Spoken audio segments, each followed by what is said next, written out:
Hello friend, target with आकाश में आपका स्वागत है। आज हम रफ्तार सीरीज का प्रैक्टिस सेट नंबर 7 का डिस्कशन करेंगे, जिसमें हम टॉप 100 क्वेश्चनों का डिस्कशन करेंगे। आइए चलते हैं पहले क्वेश्चन पर। पहला क्वेश्चन है कि निम्नलिखित में से कौन सा देश भारत से केवल समुद्री सीमा द्वारा अलग होता है। तो इसका राइट आंसर हो जाएगा आपका ऑप्शन बी, मालदीव। अगला क्वेश्चन है, इनमें से कौन सा भारत का सुदूर पश्चिमी आवासित गांव है। गुहारमोटा, लखपत, तनोट या कोटेश्वर। राइट आंसर हो जाएगा आपका इनमें से आपका ऑप्शन ए, गुहारमोटा। अगला क्वेश्चन है, निम्नलिखित में से भारतीय राज्यों में से किसमें कर्क रेखा नहीं गुजरती है। राजस्थान, त्रिपुरा और मिजोरम या उत्तर प्रदेश। तो राइट आंसर हो जाएगा आपका ऑप्शन डी, उत्तर प्रदेश। कर्क रेखा एक काल्पनिक रेखा है जो 8 भारतीय राज्यों से होकर गुजरती है, जो इस प्रकार है आपके 82 डिग्री 30 मिनट ई, जिसे भारत के मानक मेरिडियन के रूप में चुना गया है, उत्तर प्रदेश के किस जिले से होकर गुजरता है। तो इसका राइट आंसर हो जाएगा ऑप्शन सी, इलाहाबाद। भारत में निम्नलिखित में से कौन सा शहर कर्क रेखा से सबसे दूर है। तो राइट आंसर हो जाएगा आपका ऑप्शन डी, भुवनेश्वर। अंडमान निकोबार और निकोबार द्वीप समूह पर स्थित इंदिरा पॉइंट निम्नलिखित देशों में किसके निकटतम है। Option C, Indonesia. अगला क्वेश्चन है, तमिलनाडु श्रीलंका के मन्नार जिले के बीच मौजूद जल संधि को किस नाम से जाना जाता है। राइट आंसर हो जाएगा ऑप्शन बी, पाक जलडम्बुमस्त। इनमें से कौन सा भारत का सुदूर पश्चिमी आवासित गांव है। Option A, Guharmota. निम्नलिखित में से कौन सा देश निकोबार द्वीप समूह का निकटतम देश है। राइट आंसर हो जाएगा ऑप्शन डी, म्यांमार। अगला क्वेश्चन है, भारत का सबसे दक्षिणी छोर इंदिरा पॉइंट किस द्वीप पर स्थित है।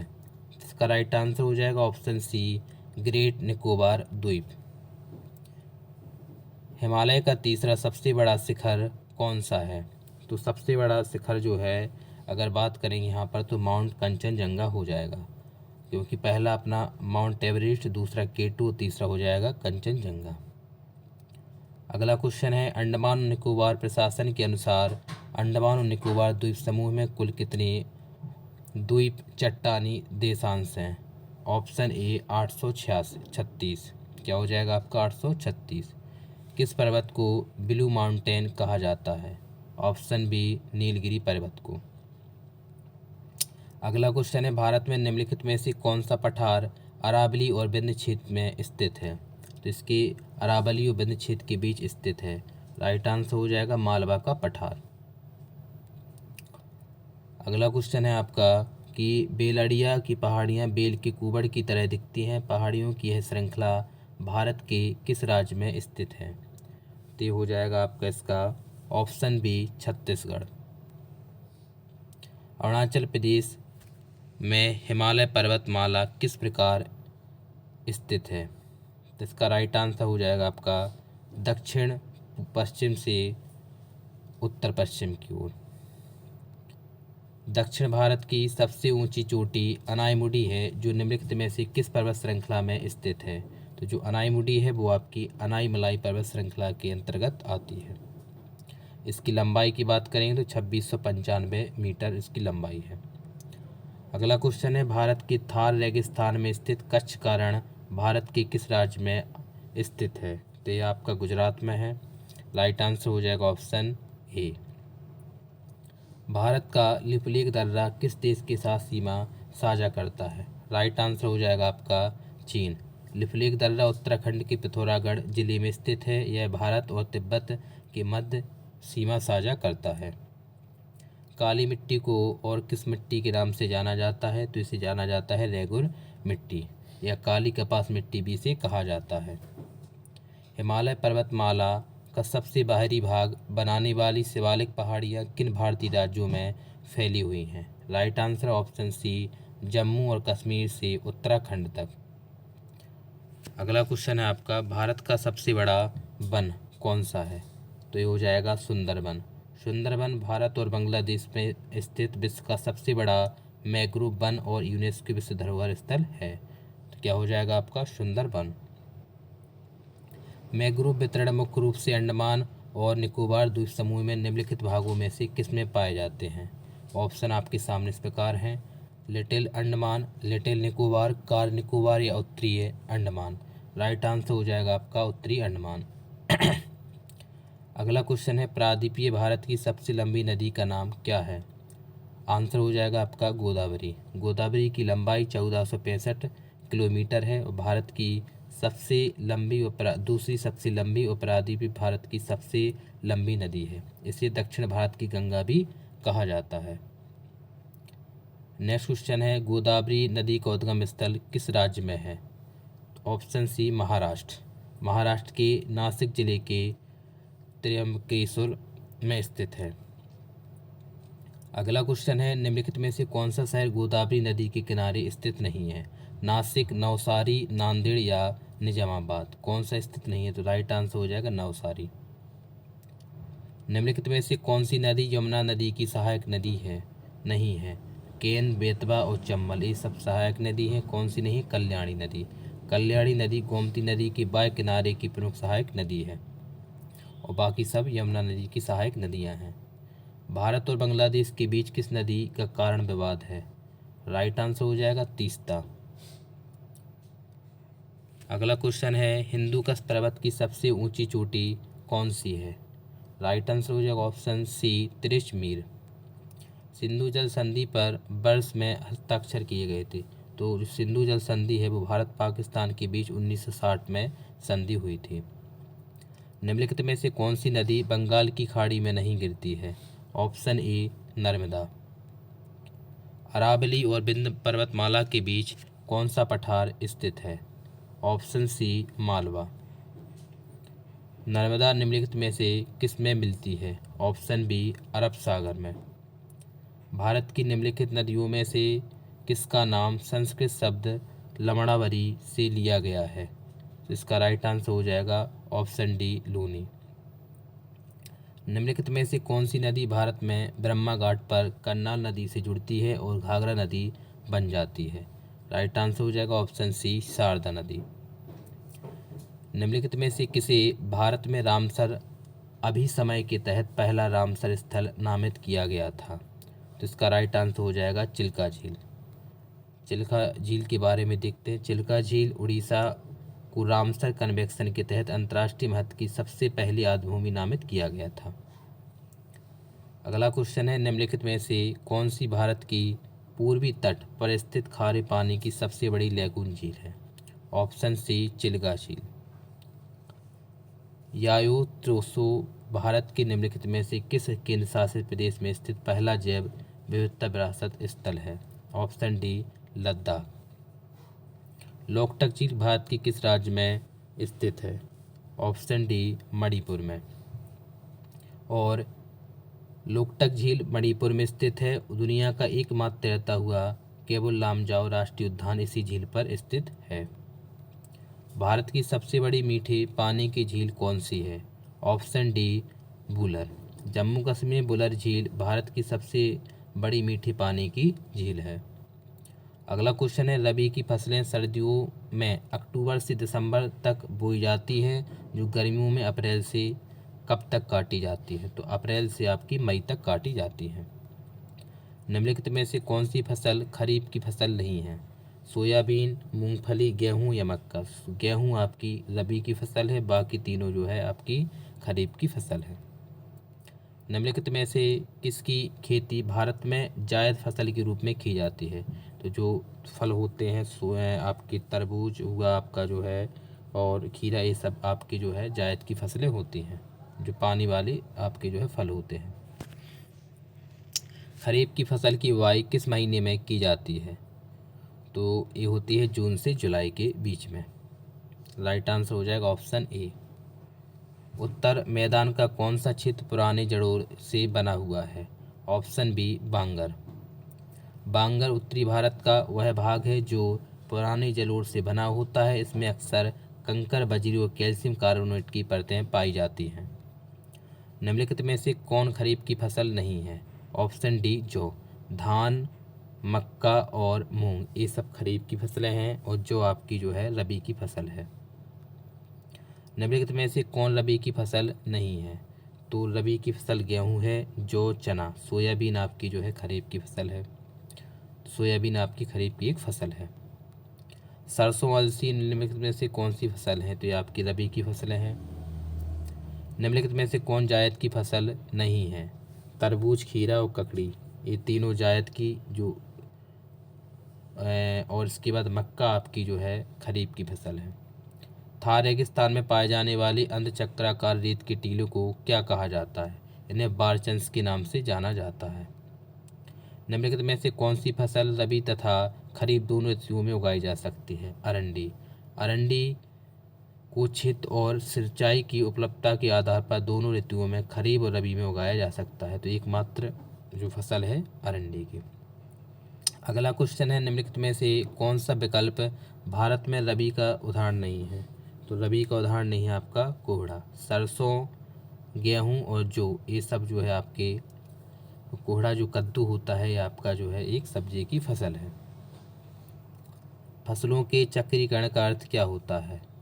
तो इसका अर्थ होता है आपका कि मिट्टी की उर्वरता बनाए रखने के लिए एक ही भूमि पर क्रमिक रूप से विभिन्न फसलें उगाना। ऐसे बागान जहाँ बिक्री के लिए एक नगद फसल उगाई जाती है उसे किस रूप में जाना जाता है? रोपण खेती। अंगूर की खेती को आमतौर पर क्या कहा जाता है? तो इसे विटीकल्चर के नाम से जाना जाता है। नीलगिरी खपली भारतीय कृषि अनुसंधान संस्थान द्वारा निम्नलिखित फसलों में से किसकी एक उच्च उपज वाली किस्म होती है? ऑप्शन डी, गेहूं की। नीलगिरी खपली गेहूं की एक उच्च उपज देने वाली किस्म है, विशेष रूप से एमर गेहूं, टिटरिकम डाइकोकम इसका ये बायोलॉजी नेम है, एक प्रकार का गेहूं की फसल है। इसमें कौन सी गेहूं की उच्च पैदावार देने वाली बीज किस्म है? तो आपका लैरमा रोजो। लैरमा रोजो सबसे ज़्यादा जो है आपकी उत्पादक फसल है। अगला क्वेश्चन है, निम्नलिखित में से फसलों में से कौन सी फसल रोपण की श्रेणी में नहीं आती है? ऑप्शन सी, इलायची। निम्नलिखित में से कौन सी फसल खाद्य फसल है? ऑप्शन डी नहीं है, ऑप्शन डी इलायची। निम्नलिखित में से कौन सी फसल नकदी फसल की श्रेणी में नहीं आती है? तो इसका हो जाएगा दालें। बाकी तीनों आपकी नकदी फसल में आई जाती हैं। दालें मुख्य रूप से खाद्य फसलें हैं जिन्हें घरेलू खपत और पोषण के लिए उगाया जाता है, जबकि कपास, जूट और गन्ना नकदी फसलों को उत्कृष्ट उदाहरण है। हार्टिकल्चर किस भाषा का शब्द है? तो ये लैटिन भाषा का शब्द है। हार्टिकल्चर का मतलब होता है बागबानी, और ये लैटिन शब्द से है जहाँ हार्ट्स का अर्थ होता है उद्यान और कल्चर का अर्थ होता है खेती। फल और सब्जी का उत्पादन दृष्टि से भारत विश्व में कौन से स्थान पर है? राइट आंसर हो जाएगा ऑप्शन बी, दूसरे स्थान पर। आम, केला और काजू के उत्पादन में कौन सा देश शीर्ष पर है? Right answer option C, Bharat.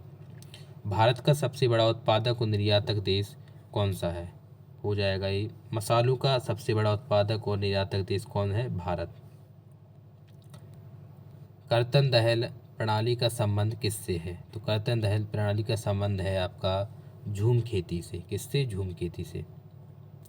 अगर झूम खेती की बात करेंगे तो झूम खेती पारंपरिक खेती पद्धति है जिसमें जंगलों को काटकर साफ किया जाता है और वनस्पति को जला दिया जाता है। भारत के किस राज्य में झूम खेती को पामलू के नाम से जाना जाता है? Option D, Manipur. मध्य प्रदेश में कृषि विधि झूम कृषि को और क्या कहा जाता है? दहिया कहा जाता है। क्या कहा जाता है? दहिया। शीतकालीन पश्चिमी विक्षोभ से किस फसल को फायदा होता है? तो ये होता है आपका रबी की फसल को। चावल की खेती के लिए उच्च तापमान तथा आर्द्रता किससे अधिक ऊपर होनी चाहिए? तो चावल की खेती के लिए जो है 25 डिग्री और 100 सेंटीमीटर की बरसात होनी चाहिए। कामनी, काला जीरा, बासमती, पद्मा निम्नलिखित में से किसकी किस्में हैं? ऑप्शन सी, चावल की किस्में हैं। निम्नलिखित में से किस फसल को अनाज की रानी कहा जाता है? ऑप्शन सी, मक्का को। बाजरा का सबसे बड़ा उत्पादक राज्य कौन सा है? Option C, Rajasthan. कौन सा भारत राज्य का चाय का प्रमुख है? तो यह असम है। दुनिया में हरित क्रांति का जनक किसे कहा जाता है? तो इसमें से हरित क्रांति का जनक 1960 को नॉर्मन बोरलॉग को कहा जाता है। तो नॉर्मन बोरलॉग ऑप्शन ए हो जाएगा आपका। भारत में हरित क्रांति का नेतृत्व किसने किया था? तो ये किया था आपका MS स्वामीनाथन ने। निम्नलिखित में से कौन सी फसल हरित क्रांति में शामिल नहीं है? ऑप्शन बी, चना।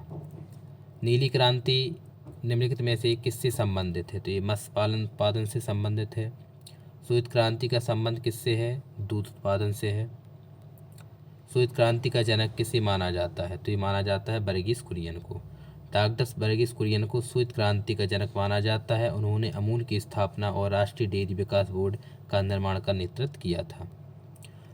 पहाड़ियाँ और जिस राज्य में वे स्थित हैं के आधार पर कौन सा युग्म सुमेलित नहीं है? ऑप्शन सी कैमूर की पहाड़ियाँ बिहार। तो कैमूर की पहाड़ सही है, सही सुमेलित, तो यही हो जाएगा। कैमूर की पहाड़ियाँ आपकी जो है बिहार में पाई जाती हैं। स्वर्ण क्रांति का संबंध किससे उत्पादन से संबंधित है? ऑप्शन डी बागवानी और शहद से। अगला क्वेश्चन है, निम्नलिखित में से किस राज्य के किस हिस्सों में 400 साल पहले नहर सिंचाई की स्थानीय प्रणाली विकसित हुई थी जिसे कुल्ल कहा जाता है? ऑप्शन ए हिमाचल प्रदेश। विश्व के कुल चना का उत्पादन का लगभग कितना प्रतिशत उत्पादन भारत में होता है? ऑप्शन ए 80%। भारत के तटीय मैदानों में किस प्रकार के तट के रूप में सर्वोत्तम रूप में वर्णित किया जाता है? तो उद्दामी तट। विश्व में गन्ना उत्पादक देशों में भारत कौन सा स्थान पर है? तो गन्ना उत्पादन में भारत दूसरे स्थान पर है। चाय उत्पादक देशों में भारत का विश्व में कौन सा स्थान है? ऑप्शन बी दूसरा। निम्नलिखित में से कौन सा बंदरगाह कच्छ का गुजरात में स्थित है? ऑप्शन सी मोरमुगांव बंदरगाह। निम्नलिखित में से कौन सा बंदरगाह भारत का सबसे बड़ा कंटेनर बंदरगाह है? ऑप्शन डी जवाहरलाल नेहरू बंदरगाह। ये आपका जो है भारत का सबसे बड़ा कंटेनर बंदरगाह है जिसे निहाबा सेवा के नाम से भी जाना जाता है। अगला क्वेश्चन है, भारत के किस बंदरगाह को अरब सागर की रानी कहा जाता है? तो कोच्चि बंदरगाह एक प्राकृतिक बंदरगाह है। मक्कू, तुईवई और सोनाई दिक्करी किस नदी की सहायक नदियां हैं? तो ये आपकी बराक नदी की सहायक नदियां हैं। भारतमाला परियोजना किससे संबंधित है? ऑप्शन सी सड़क मार्ग से। सूक्ष्म सिंचाई कब शुरू की गई थी? तो ये की गई थी आपकी जनवरी 2006। आइए इसके बारे में जानते हैं। सूक्ष्म सिंचाई योजना जनवरी 2006 में कृषि और सहकारिता विभाग कृषि मंत्रालय द्वारा सूक्ष्म सिंचाई पर केंद्र प्रायोजित योजना CCSS के रूप में शुरू की गई थी। अगला क्वेश्चन है, निम्नलिखित में से भारत की किस नदी की उत्पत्ति पश्चिमी घाट से नहीं होती है? ऑप्शन बी ताप्ती नदी की। भारत के किस शहर में दुनिया के 90% छोटे हीरे संसाधित होते हैं? ऑप्शन सी सूरत। भारत में निम्नलिखित में से किस रेडियोधर्मी धातु का विश्व का सबसे बड़ा भंडार मौजूद है? Option D thorium. अगर थोरियम के मुख्य उत्पादक राज्य की बात करेंगे तो इसमें आपका केरल, आंध्र प्रदेश और तमिलनाडु हो जाएगा। अगला क्वेश्चन है, किस खनिज को बरीड सनशाइन के नाम से जाना जाता है? ऑप्शन डी कोयला। कोरोमंडल तट भारत के किस भाग में स्थित है? राइट आंसर हो जाएगा आपको ऑप्शन डी दक्षिण पूर्वी तट पर। अगर दक्षिण पूर्वी तट की बात करेंगे तो आंध्र प्रदेश से लेकर तमिलनाडु तक की फैला हुआ है। बिजली उत्पादन के लिए मुख्य रूप से किस जीवाश्म ईंधन का उपयोग किया जाता है? ऑप्शन ए कोयला। और अगला क्वेश्चन है, भारत का सबसे बड़ा बॉक्साइट उत्पादक राज्य कौन सा है? ऑप्शन ए उड़ीसा। निम्नलिखित में से किस प्रकार का कोयला उच्चतम गुणवत्ता वाला होता है? तो उच्चतम गुणवत्ता वाला कोयला होता है आपका एंथ्रेसाइट। एंथ्रेसाइट कोयले में कार्बन की मात्रा 80 से 90% पाई जाती है, इसलिए है उच्चतम गुणवत्ता वाला कोयला होता है। तो ये आज के टॉप 100 क्वेश्चनों का डिस्कशन हुआ। जय हिंद।